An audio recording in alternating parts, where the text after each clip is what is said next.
नमस्कार, आपण पाहताय भारत सत्ता लाईव्ह। मी सध्या लातूरच्या ट्युशन एरियामध्ये आहे आणि आपण पाहू शकता RCC क्लासेसची ही जी बिल्डिंग आहे मी त्याच परिसरामध्ये आहे।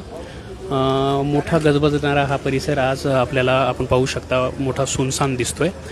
त्याचं कारण असं आहे की नीट पेपर फुटीचं जे प्रकरण आहे त्याची पाळेमुळे लातूरपाशी आलेली आहेत आणि CBIच्या तपासामध्ये लातूरमधनं PV कुलकर्णी यांच्यानंतर RCCचे संचालक असणारे शिवराज मोटेगावकर यांना ताब्यात घेण्यात आलेलं आहे।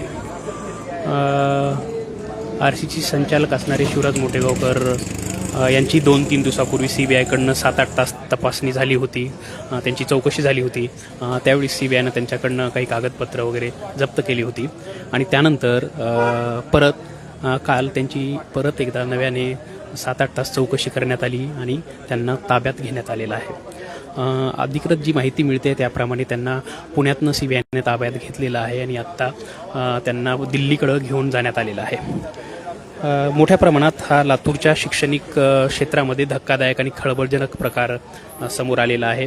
PV कुलकर्णी यांच्यानंतर आता शिवराज मोटेगावकर यांना CBIने ताब्यात घेतलेलं आहे। संबंध देशाभरात CBI या प्रकरणाच्या मुळाशी जाण्याचा प्रयत्न करत आहे। त्याचाच भाग म्हणून CBIची अनेक पथकं लातूरमध्ये सातत्याने येत आहेत। आत्ता ज्यावेळेस मी रिपोर्टिंग करतोय त्यावेळेसच्या काळापर्यंत पण लातूरमध्ये आणखीन काही ठिकाणी CBIची पथकं आल्याची चर्चा माहिती मिळालेली आहे।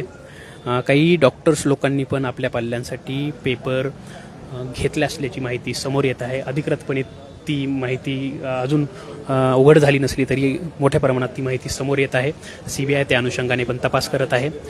लातूर पॅटर्न या निमित्ताने परत एकदा चर्चेत आलेला आहे।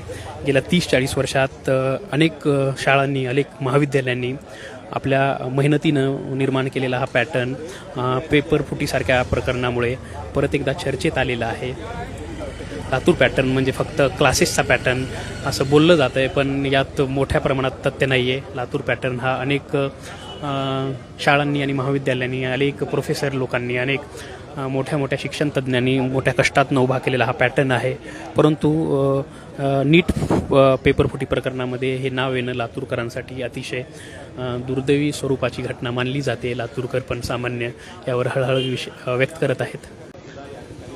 शिवराज मोटेगावकर यांना अटक किंवा काय म्हणतात ते CBIने ताब्यात घेतल्यानंतर आपण या ठिकाणी सध्या आहोत।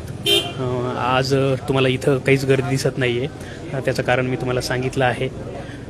याविषयीची अधिक अपडेट घेऊन आपण भेटत राहणार आहोत। धन्यवाद।